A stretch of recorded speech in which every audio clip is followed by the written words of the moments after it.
नमस्कार दोस्तों, मैं मनीष कुमार भोज आप सभी लोगों का अपने YouTube channel Uttarakhand online classes में हार्दिक स्वागत करता हूं। दोस्तों, जैसे कि आप लोगों को विदित है कि हम लोग इस समय प्रतियोगिता परीक्षाओं की तैयारी कर रहे हैं। आपको अलग अलग सब्जेक्टों में अलग अलग तरीके से मैं बताने की कोशिश कर रहा हूं। दोस्तों, यदि आप लोगों को ये वीडियो पसंद आए तो प्लीज़ इसे लाइक शेयर कमेंट करें और हो सके तो अपना सुझाव भी कमेंट बॉक्स में अवश्य दें। चलिए आज का टॉपिक शुरुआत करते हैं। ज़्यादा समय व्यर्थ न करते हुए आज का टॉपिक प्रारंभ करते हैं। ठीक है, प्रारंभ करते हैं वर्ण नई श्रृंखला।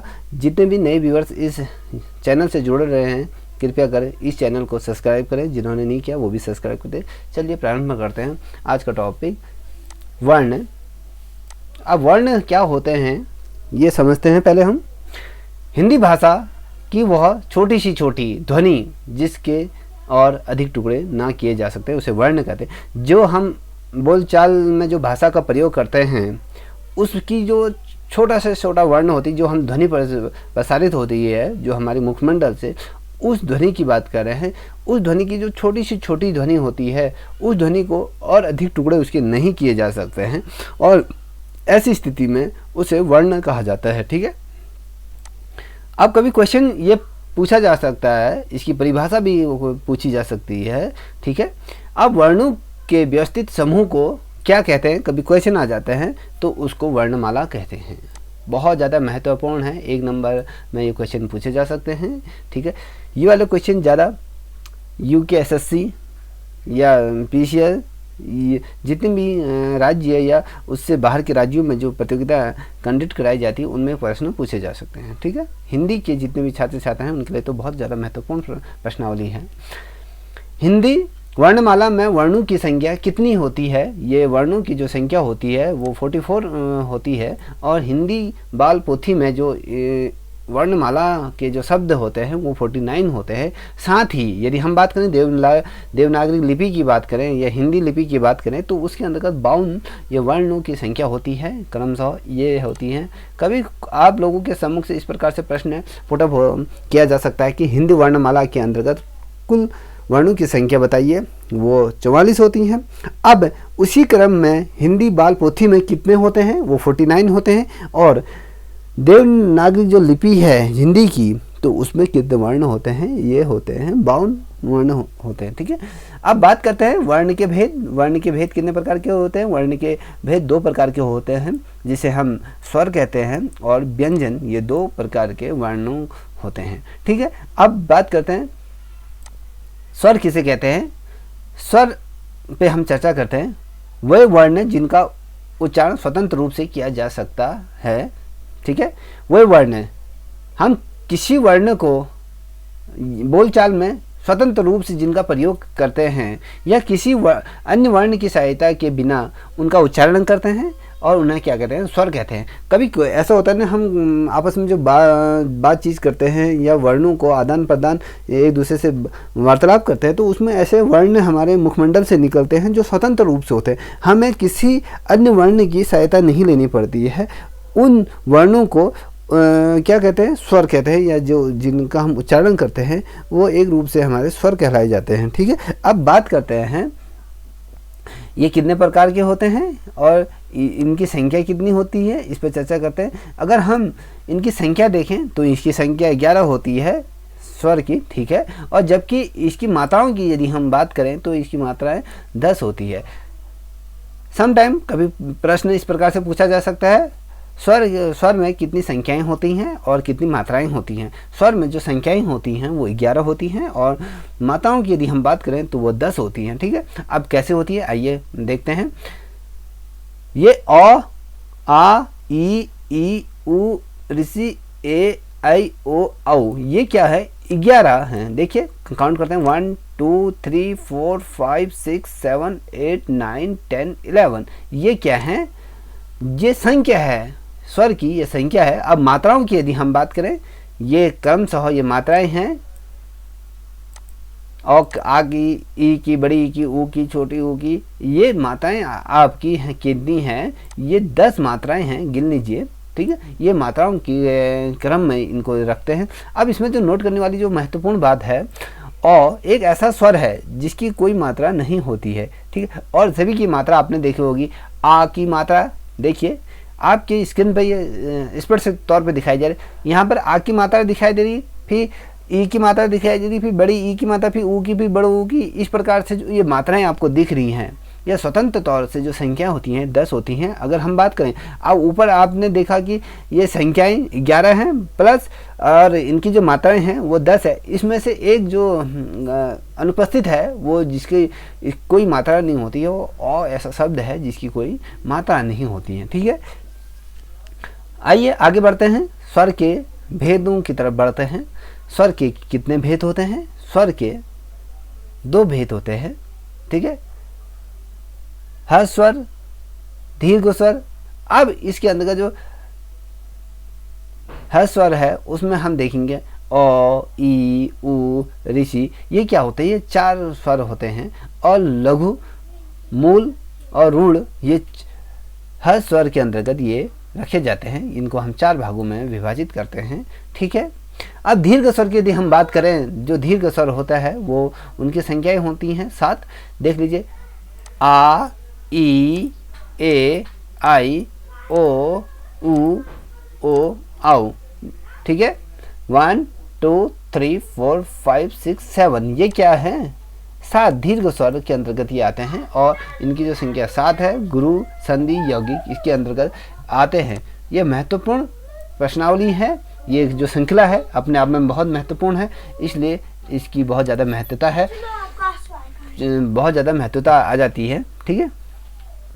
अब आते हैं हम व्यंजन की तरफ। इससे पूर्व हमने जो पढ़े, हमने जो वर्ण के 2 भेद पढ़े थे जिसके अंदर स्वर और व्यंजन पढ़े थे। स्वर के हमने तो स्वर की समीक्षा कर ली है। अब बात करते हैं व्यंजन की। बात करें हम व्यंजन के अंतर्गत वे वर्ण जिनका उच्चारण स्वतंत्र रूप से न होकर स्वरों की सहायता से किया जा सकता है। देखिए उसमें क्या हो रहा था, अगर हम स्वर की बात करें, स्वर में कि हम किसी भी शब्द का एक दूसरे से मेल नहीं हो रहा, हम किसी की सहायता से उन शब्दों को नहीं बोल रहे थे, वो स्वतंत्र तौर से हम उन बिना सहायता के उन शब्दों का प्रयोग कर रहे थे। पुनः आपको दिखा दो, वह वर्ण जिसका उच्चारण स्वतंत्र रूप से किया जा सकता है, किसी अन्य वर्ण की सहायता से हम उनका प्रयोग नहीं करते हैं, वो क्या होता है? स्वर कहलाए जाते हैं। अब जब व्यंजन की बात करें तो वे वर्ण की बात कर रहे हैं जिनका स्वतंत्र रूप से ना होकर स्वरों की सहायता से उसका प्रयोग किया जाता है, उसे व्यंजन कहलाया जाता है, ठीक है। अब व्यंजन स्वर की जो संख्या होती है, वो इनकी जो संख्या होती है वो 33 होती है, ठीक है। अब इन्हें व्यक्त करने के लिए हलंत का सहारा लिया जाता है। अब देखते हैं किस प्रकार से हलंत का प्रयोग होता है, ठीक है। पुनः मैं आपको व्यंजन की एक बार परिभाषा रिपीट कर देता हूँ। वह वर्ण जिनका स्वतंत्र रूप से ना होकर किसी अन्य स्वर की सहायता से उसका प्रयोग किया जाता है, उसे वर्ण व्यंजन कहा जाता है, ठीक है। अब इनकी जो संख्या होती है वो 33 होती है और इन्हें व्यक्त करने के लिए हलंत की आवश्यकता होती है, हलंत का सहारा लिया जाता है। अब व्यंजन के भेद की यदि हम बात करें, वो किस क्रम में इनका भेद को सुसूचित किया गया है वो देखते हैं। अब आप देखिएगा इसका जो टोटल जो संख्या होती है वो 33 आएगी। अब स्पर्श व्यंजन की बात करते हैं, ठीक है। अब स्पर्श व्यंजन क्या होता है? क म के बीच का जो होता है वो 25 शब्दों का होता है, ठीक है। ये 25 शब्द इसके अंतर्गत आते हैं, ठीक है। क से लेके म तक के जितने भी शब्द हैं स्पर्श व्यंजन के अंतर्गत आएंगे। और अंतः स्थल व्यंजन होता है, ये होता है य, र, ल, व, ये 4 प्रकार के होते हैं, ठीक है। अब ऊष्म व्यंजन की बात करें, ये ऊष्म व्यंजन स, ह, ये 4 प्रकार के होते हैं। अगर हम इनकी अगर संख्या को काउंट करें, 25 4 टोटल कितना हो गया? 33। इनकी जो योग आया ये 33 आया, ठीक है। बहुत ज़्यादा महत्वपूर्ण है। देखिए व्यंजन के कभी ये पूछे थे व्यंजन में कितने संख्याएं होती हैं, वो 33 होती हैं। अब 33 को भी किस प्रकार से विभाजित, स्पर्श व्यंजन के अंतर्गत कितने आते हैं? 25। अंतः स्थल व्यंजन के अंतर्गत कितने आते हैं? 4। उसमें व्यंजन के अंतर्गत फिर 4, ठीक है। ये टोटल जो संख्या होती है वो 33 होती है। दोस्तों यदि आप लोगों को ये वीडियो पसंद आ रही है तो प्लीज़ इसे लाइक शेयर कमेंट करें, और अगली वीडियो हम नेक्स्ट आपके सम्मुख लाएंगे। यदि आप लोगों का प्यार सहयोग मिला तो नई वीडियो पुनः हम लाएंगे। अब स्पर्श व्यंजन की बात करें, देखिए हमने इसको जो विभाजित किया वो 3 भागों में विभाजित किया। अब पहला जो क्रम है उस क्रम के अंतर्गत स्पर्श व्यंजन की बात करें, जिसमें 25 व्यंजन को हमने रखा गया है। स्पर्श व्यंजन शाब्दिक होता है, जिसे छूना, जिसका अर्थ होता है छूना। देखिए ठीक है, वही वर्ण, ठीक है, बात करते हैं वही वर्ण जिनका उच्चारण करते समय मुख के कोई 2 भाग आपस में एक दूसरे को स्पर्श करते हैं, स्पर्श व्यंजन कहते हैं। जब हम मुखमंडल से किसी शब्द का उच्चारण करते हैं, जब ऊपर की और नीचे की तली आपस में जब एक दूसरे से स्पर्श करते हैं तो हम इसे स्पर्श व्यंजन कहते हैं। एक दूसरे को स्पर्श करते हैं। कभी क्वेश्चन आता है, हम अपनी जीवा और जो बीच ऊपर और नीचे का जो मध्य की तली होती है, हम उस पर हम एक दूसरे से स्पर्श होता है, तो जो ये शब्द निकलते हैं ये क्या कहते हैं, स्पर्श व्यंजन। हम छूना मतलब इसका जो शाब्दिक अर्थ है, स्पर्श का मतलब किसी को हम स्पर्श जब करते हैं छूना ही तो होता है, तो छूते हैं। तो इसी प्रकार से हमारे जीवा भी उन शब्दों को एक दूसरे भागों में स्पर्श करती है, तो ये क्या है, स्पर्श व्यंजन कहा जाता है। जो इनकी संख्या होती है ये होती है आपकी 25 संख्या होती है। इन्हें भी हम 5-5 भागों में विभाजित करते हैं। देखिए कि किस प्रकार से इसे विभाजित किया गया है। कभी क्वेश्चन इस प्रकार से घुमाया जा सकता है, जो स्पर्श व्यंजन को कितनी संख्याओं में विभाजित किया गया है, तो आप वहाँ पर जो आपका आंसर आएगा वो 5-5 की श्रेणी में इसे विभाजित किया गया है। देखिए पहला क वर्ग जो होता है, देखिए पहला क, च, ट, त, प, इन 5 वर्गों में इसको हमने विभाजित कर दिया गया है। देखिए वो वर्गों के अंतर्गत इसे रखा है। अब देखते हैं इसी क्रम में जो क वर्ग है, क वर्ग अपने आप में कितना महत्वपूर्ण है वो देखते हैं।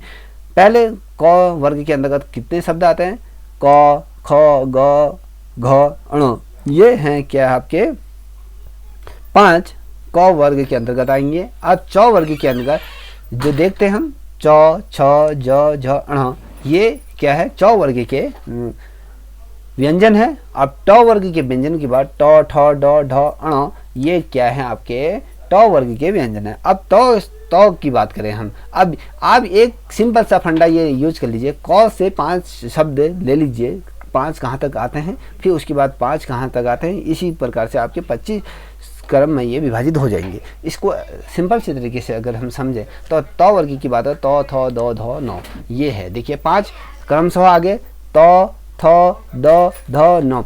अब देखिए इनमें आपने एक नोट करने वाली बात हमने देखी नहीं। हमने क्या कहा, जब ये जो स्वर है, जो वर्ण होते हैं जिसका उच्चारण हम क्या करते समय हम एक मुखमंडल से एक दूसरे को स्पर्श करते हैं, तो ये क्या है, स्पर्श व्यंजन कहलाए जाते हैं। तब देखिए क, ख, ग, घ एक दूसरे से स्पर्श हो रहे हैं, च, छ, ज, झ, ण, ट, ठ, ड, ढ, ण।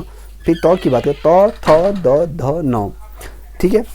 ये क्या है, हमारी जीवा एक दूसरे से आपस में ये स्पर्श कर रही हैं, इनको क्या कहा जाता है, स्पर्श व्यंजन कहा जाता है। ये 5 भागों में से विभाजित किया गया, आप देख लीजिए। अब आता है अंतःस्थल व्यंजन क्या था। अब इसमें हम देखते हैं अंतःस्थल शब्द का शाब्दिक अर्थ जो होता है अंदर की ओर या मध्य में रहने वाला वर्ण, ठीक है। अब अंदर की ओर या मध्य में रहने वाला, यदि हम सांस लेते हुए या अंदर की तरफ उसको लेंगे या फिर बीच के मध्य भाग में ही वो स्थिर होकर वहीं से ध्वनि प्रसुरण होगा। अब देखें कि आगे किस प्रकार से इसे व्यवस्थित किया गया है। वह वर्ण जिनका उच्चारण करते समय श्वास वायु मुख में अंदर की ओर प्रवेश करती है, अंतःस्तर व्यंजन कहते हैं। जब हम किसी वर्ण को बोलने से पहले जो हमारी वायु है, वायु को जब हम अंदर लेते हैं, तो अंदर लेते समय जिन स्वरों का जो मुखमंडल से जब अंदर की ओर जब प्रवेश करती है तो उसे क्या कहा जाता है। हम किसी शब्द को बोलते हैं, सांस लेते हैं, सिंपल सा फंडा है। हम कोई शब्द को बोलने के पश्चात जब हम सांस लेते हैं, जो सांस द्वारा जो अंदर को जो खींचा गया जो शब्द है वही क्या होता है, अंतःस्थ व्यंजन कहा जाता है, ठीक है। अब इनकी जो संख्या होती है, ये 4 इनकी 4 संख्या में इसको विभाजित किया गया है। 4 संख्या ठीक है। अब आते हैं अगला क्रम, जो 3 भागों में हमने जो विभाजित किया गया था, ठीक है। जो व्यंजन को हमने जो 3 भागों में हमने पहले स्पर्श व्यंजन, अंतःस्थल व्यंजन, अब उसमें व्यंजन की बात करें, देखिए ये है आपका तीसरे नंबर का। उसमें व्यंजन क्या होते हैं, उसमें शब्द का अर्थ होता है गर्म। देखिए हम उसमें की यदि बात करेंगे कभी भी, तो वो गर्मी ही से ही रिलेटिव होगी हमें। जब हम कहते हैं ना उष्ण कटिबंधी, मतलब जब उष्ण कटिबंधी मतलब गर्म वनों की बात करते हैं, उसमें कपड़ों की बात करते हैं, तो जो जो प्रकाश को अपने अंदर सुशोभित कर लेते हैं, उनको एब्जॉर्ब कर लेते हैं, उन शब्दों की बात कर रहे हैं, ठीक है। उस व्यंजन की यदि हम बात करें तो वह वर्ण जिनका उच्चारण करते समय श्वास वायु मुखमंडल से वो वाष्प के रूप से बाहर निकलती है, उसमें व्यंजन कहते हैं। जब हम वायु को अपनी अंदर प्रवेश करते हैं, जब सांस लेते हैं, तो एक वायु अंदर गई, और जो वायु को हम जो प्रवाहित करेंगे, जो हम मुखमंडल से बाहर को जब छोड़ेंगे, तो उसमें क्या है, गर्म हवा का एक जो शब्दों के साथ जो निकलेगा, तो उसमें क्या है, वाष्प का रूप धारण करके बाहर को निकलती है। आपने देखा होगा जब ठंडों के दिनों में हमारा अंदर का बॉडी का टेम्परेचर अधिक होता है, बाहर का टेम्परेचर कम होता है, तो वातावरण के अनुसार जब हम कोई शब्दों को बोलते हैं, तो उसमें क्या हुआ है, आपको एक तरीके से वाष्प के तौर पे धुआं जैसा निकलता हुआ दिखता है। यही क्या होता है, उसमें व्यंजन के तौर पे उन्हें देखा जाता है। सिंपल सा एक उदाहरण है आपके सम्मुख से, ठीक है। अब इनकी जो संज्ञाएं होती हैं, ये भी 4 प्रकार की होती हैं, ठीक है। अब ये किस प्रकार से होती है देखते हैं। संयुक्त वर्ण क्या होते हैं, अब 2 व्यंजनों के मेल से बनने वाला संयुक्त वर्ण कहलाए जाते हैं। जब 2 व्यंजन आपस में मेल खा के जब कोई नए शब्द की उत्पत्ति होती है, उसे क्या कहते हैं, संयुक्त वर्ण कहते हैं। संयुक्त मतलब एक दूसरे से पहले जुड़े हुए, ठीक है। अब छ का क सौ, ये पहला, ये देखो पहले भाग में विभाजित, त्र का त्र और र, इसको प्लस। अब ज्ञ का ज और अण, और ऋषि का क्या है, स और र को इस प्रकार से हमने विभाजित किया। अब यदि हम शब्दकोश की यदि बात करें, देखिए इस शब्दकोश में किस प्रकार, छ का क क्या है, प्लस ख, ठीक है। अत्र का त और ध, ज्ञ का ज छ और श का श और स, ये हैं। अब अयोग्य वाहक वर्ण क्या होते हैं, इन पे हम देखते हैं, इन पे हम दृष्टि डालते हैं। वे वर्ण जिनका योग ना होने पर भी साथ साथ चलते हैं। जो वर्ण जिनका योग कुछ नहीं होता है, मगर वो एक दूसरे के क्या होते हैं, पैरेलल चलते हैं, ना तो वो स्वर होते हैं, ना ही वो व्यंजन होते हैं, अयोग्य वाहक वर्ण कहलाए जाते हैं, ठीक है। अब देखिए हम कैसे कहते हैं, किस प्रकार से हम उसको देखते हैं। इससे पूर्व आपने देखा होगा जब हमने स्वर की बात करी थी, उसमें आपने देखा होगा 11 और 10 के क्रम में हमने जो देखा था,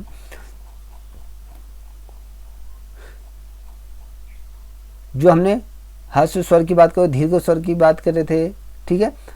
जो 11 जो संख्या होती है, जबकि मात्राओं की जो संख्या होती है वो क्या होती है, 10 होती है। अब इसके अकॉर्डिंग हम देखें तो इसमें क्या होता है, जो अयोग्य वाहक वर्ण होते हैं उनका सर्वप्रथम जो योग होता है, न किसी के पैरेलल नहीं जुड़े रहते, किसी के साथ नहीं चलते हैं, जो कि ना तो स्वर कहलाए जाते हैं, ना ही व्यंजन कहलाते हैं, अयोग्य वाहक वर्ण कहलाए जाते हैं। जैसे कि अंक अनुसार अनुस्वार होता है, ठीक है।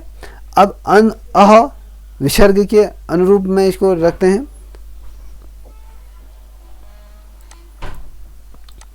अब इसमें नोट करने वाली जो बात है, हिंदी शब्दकोश की शुरुआत इन्हीं वर्णों से मानी जाती है।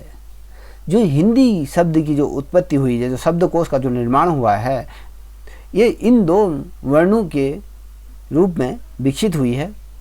अंक अह, ये जो है कंक क ख, ये जो शब्द हैं, इन्हीं के रूप में हिंदी शब्दकोश का निर्माण हुआ है। हिंदी की परिपाटी का जो निर्माण हुआ है, इसी वर्णों से हुआ है।